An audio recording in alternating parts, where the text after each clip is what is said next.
Welcome back, my gardening friends, to a very wet, soggy allotment. Thank goodness for wood chips. Most of the plot's covered now, and we're putting it about 8 inches deep, roughly. Doesn't really matter, but it's certainly helped with walking around the allotment. And you might be able to see down there the change in colour where we've been walking before we got this next load. But certainly has helped me, and that was one of the jobs for March. So let's have a little look round. We'll start on plot 1. We're on plot 3 at the moment. Everywhere's absolutely wet through. Probably one of the wettest Marches, with snow, ice and frost. And the snow destroyed this structure, so we've popped a few recycled bits of timber in. I can just see a bumblebee down there, I think. I'm just going to see if it is. I must let him out. There's nothing in here to help him. You got in, but you can't get out. I'll help you. We have to be very diligent, and that looks like a baby bee. Not a bumblebee. Pollinator anyway. And the bumblebee, he'll just find his feet and wings again. Hopefully he hasn't been in there too long, but it's quite cool today, so probably a little bit inactive. We had a really lovely Monday, the last week of March. Spring-like, butterflies, bees are out, and then we get rain, and more rain. So during March you would have seen me find these. They're 25 litre pots. There's about 280 litres here, so 25 litre pots. Well, let's say there's 20 litres in each pot, usable compost, so 280 litres there. Previously you saw me collect this compost that was dumped loosely, and what's left of this compost, that come to about 2,000 litres. And then in the same video I showed you where I got these. These are 30 litre pots, so we're saying there's 30 litre pots, so we're saying there's 20 litres of compost in them. I'm just over egging it a little bit. So there's 560 litres here, 2,000 litres before, 280 there, so a total of 2,840 litres for March 2023. So we've added that to the leaderboard. So we've got 300 litres in January. That was the material we had with the clay balls in, and then we've added March. So since about 2014 I've collected 32,250 litres or thereabouts. So it's well worth collecting, especially when we have all these new pallet collar beds to fill. It's surprising what goes into there.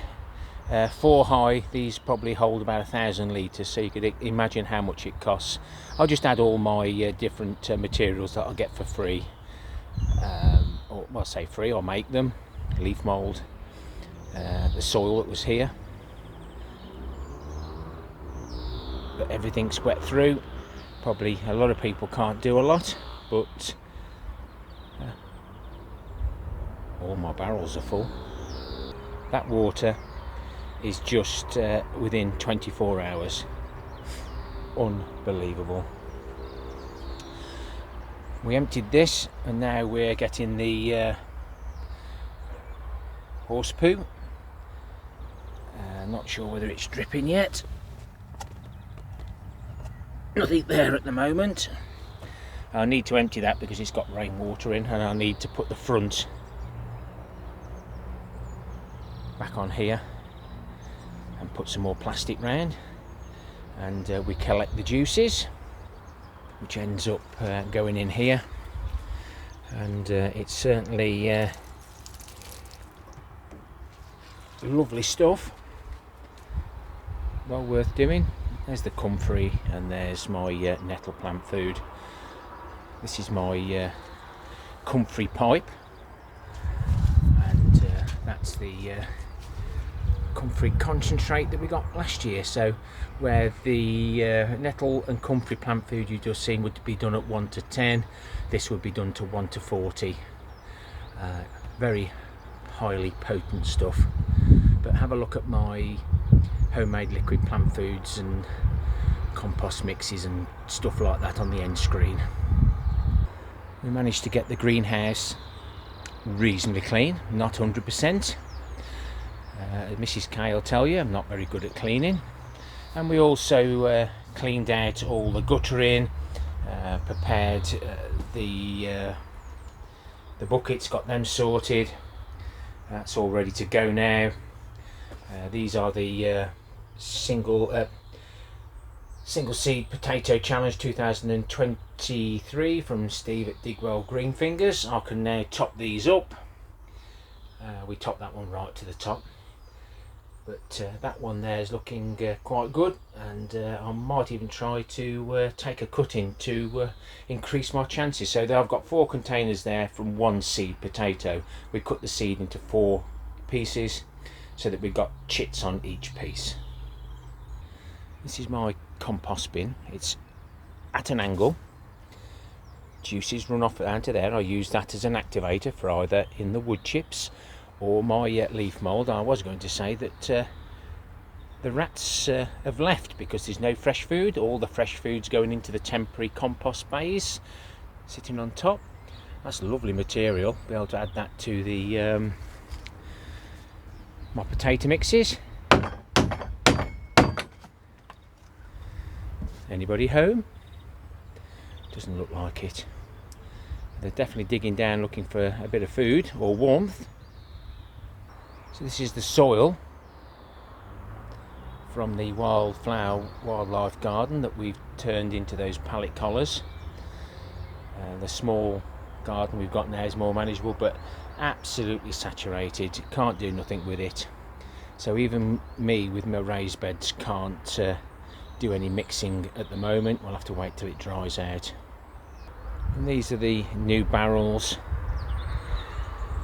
next to the leaf mould bins, and that one's overflowing there, but we're not far away from level. But I can take water from there and it'll draw from all of these. So these giant potatoes this year will have plenty of water until we get a drought, of course.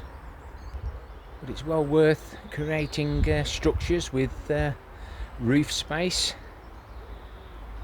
to ensure we get plenty of water. Even that compost bin's got a bit of plastic on it, and the same with the greenhouse. That little one day of spring in March has certainly made everything grow. The tulips are going mad now, so hopefully a little bit of sunshine and they'll be out and flowering, and then hopefully they'll die off before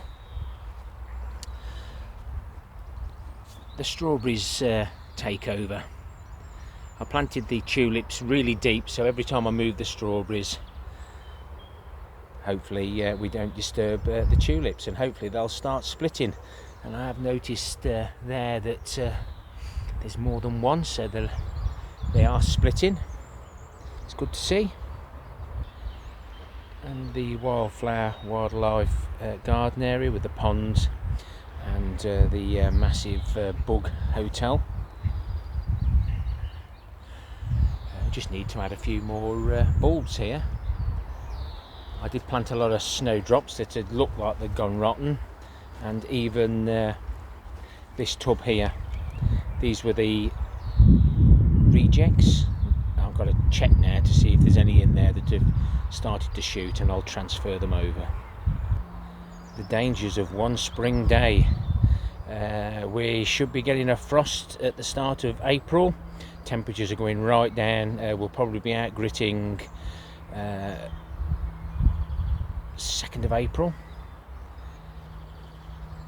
and hopefully the frost won't affect the flowers that are forming, but there's absolutely loads and loads here on this conference pear. It's the only fruit tree I've got left. It's the one that did really well, and the pipe work there is protecting the main trunk and the grafting area from the soil. That seems to be working well. Tree seems to be doing quite well, and these bulbs are here because when we planted strawberries, the tree actually sucked every drop of moisture out and the strawberries just died. Like you've seen, we've managed to get wood chips this month. At the beginning of March we said we'd like some wood chips, and I've worked really hard, guys, and I've also got myself some more pallet collars, so these now are all in place. I just need to trim the plastic once I've filled them. I find if I do trim them before I fill them, I end up getting a little bit of rubbish down the side, which we don't really want. So that's a good thing. We've got manure, we've got some wood chips, and we've got the pallet collars. Some more skip fines, or they were destined for the skip. Another 1 ton bag, that might help me replace the ones that have started to go a little bit rotten. A massive tree bucket there, be able to use that for some potatoes maybe, and a dustbin. Doesn't leak. It might do if I grow something in it, but I'll always take them. I can always pass them to somebody else if I don't use them. So we leave plot 1, we move to plot 3. Looks like all the blueberries are coming to life. The blackcurrants always seem to do well first, and look at the amount of blackcurrant plants we've got growing. I even had a load growing in some wood chips. I'll probably show you those shortly, but at least now we've got some nice wood chips in here. It's a nice contrast, and I might just give these another nettle or manure feed for the nitrogen to get plenty of new growth. We can put comfrey down when they start to flower and fruit. Done a little bit of planting in the square foot gardening beds. The bull's blood, which is a cut and come again, take the leaves, has done okay. There's another beetroot there, which most of them died off in one of the recent frosts. The onions holding their own.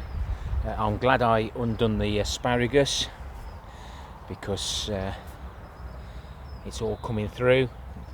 I need to top the underground worm farms up. Plenty of life in here, and the worms are doing a great job now. Top that up, keep them interested. And the worms, what I normally do is say feed the middle one, and then hopefully the worms will migrate from each one, weeing and pooing as they go. We're going to have asparagus with our Sunday lunch. I've probably already ate that by the time you watch this. Yum yum. This is the area where we tipped out the Jerusalem artichokes because I wanted to see whether there was anything left. Most of them went rotten. There was nothing left of them, but as we always say, nature will always find a way. So I'll have a little scoot through that. If there's nothing there, I'll pop it onto the beds. But we don't want Jerusalem artichokes here, there and everywhere. The temporary compost bins doing quite well. Ideal, got this off another YouTuber, and it'll be interesting to see what it all looks like. Plenty of worms, and the onions and strawberries that we discarded are all trying to grow. Maybe I'll have some strawberries for my father in the end. And you might be able to see where the rats have been paying me a visit. So we'll get that covered up. and this is an ideal time to hand pick some of the slugs. Hello there. And get rid of those.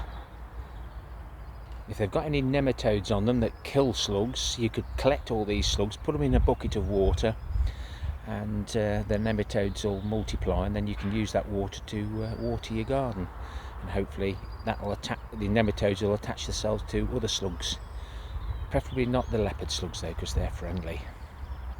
I bought some soil from the front garden, had a tidy up, and as you can see we've got a few things growing here. It's tulip. Need to have a scrap down to see how deep they are, to whether I can save them once they've finished flowering. Put the netting on here to stop the pigeons. Now look, one little bit was opened up and they've had a little nibble, but I do believe the purple sprouting is ready, so it won't be long before we do another harvest, to include the remaining carrots. Well, there's still lots left.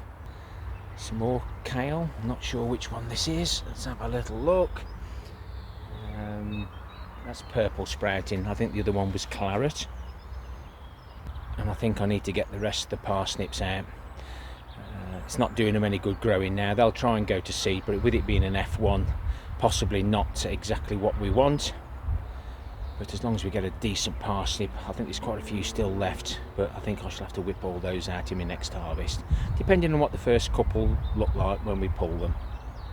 This bed here was prepared. We put the liquid manure right into the bottom to rejuvenate the manure layer, so when the parsnips go down they draw on that.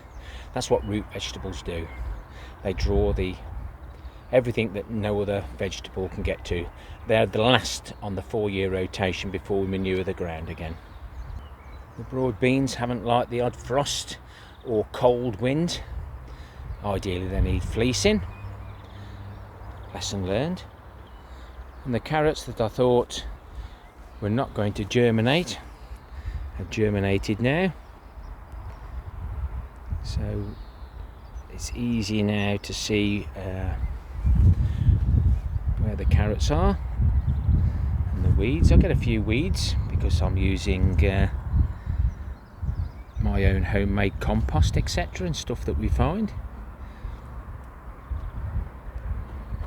So that's the weeding done for today.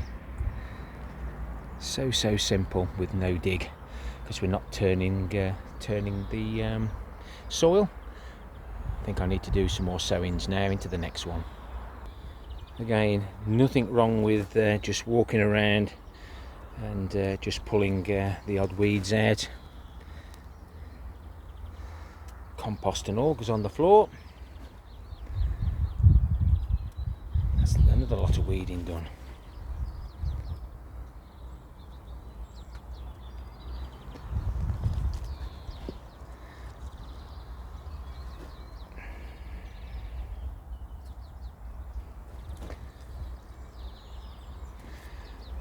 The elephant garlics love the winter. But I was going to do so much in March, but we got the wood chips, we got the snow twice, we got some frosts. Mrs. K said, oh, it's DIY season. No, it's gardening, my busy time. And then my partner at work's been off work for 6 weeks, so my workload has doubled. I think I've done quite well though. I've prepared the soil for the long roots, we'll get that sorted. Still a bit too cold yet to sow those. And these are some of the other potatoes. I don't know whether I've revealed these in March or not, but I managed to get enough Jerusalem artichokes to save for seed and to eat. I managed to get enough rocket, I've got enough Marfona to sow again, enough kestrel, enough Picasso, and then we've got another kestrel down there. And it won't be long before I'm planting my peas. I'll share some top secrets about toilet cardboard rolls, what we can and can't use them for. Even the kitchen sink collects the water, and no, I wasn't the one that ate that chocolate bar. It must have blew in, Mrs. K. Overall, I'm very happy with how March has gone. We'll look forward to setting myself some tasks for April. I hope you've enjoyed some of the raffles that I've done, and there's a few more to come, or you've already seen one. And just let me know if you want me to carry on doing the raffles. I have to work hard with my sponsors just to get that extra one, so I can give that away as a raffle prize. And some people, I've watched one of my videos that wasn't garden related, 10 people unsubscribed. What do I say to that? Goodbye. The leaf mould bin's going down a little bit because we've been adding it to the beds. So is my homemade compost. I'm not going to be touching those because I've got all that material already in the pots. Plenty of pots to pot our veg onto. But thumbs up, thumbs down for the interaction. Helps out in YouTube to get my videos to people that have never seen me before. And please leave me a comment. Join in with the comments. Put a thumbs up to any of the comments that you feel are good and genuine. And don't forget to report those nasty comments or links to the naughty sites. I don't want Mrs. K pressing on those links and getting any ideas. Happy gardening to you all. Till next time, my friends. Ta for now. And if you must, why not consider subscribing? Don't forget the end screens.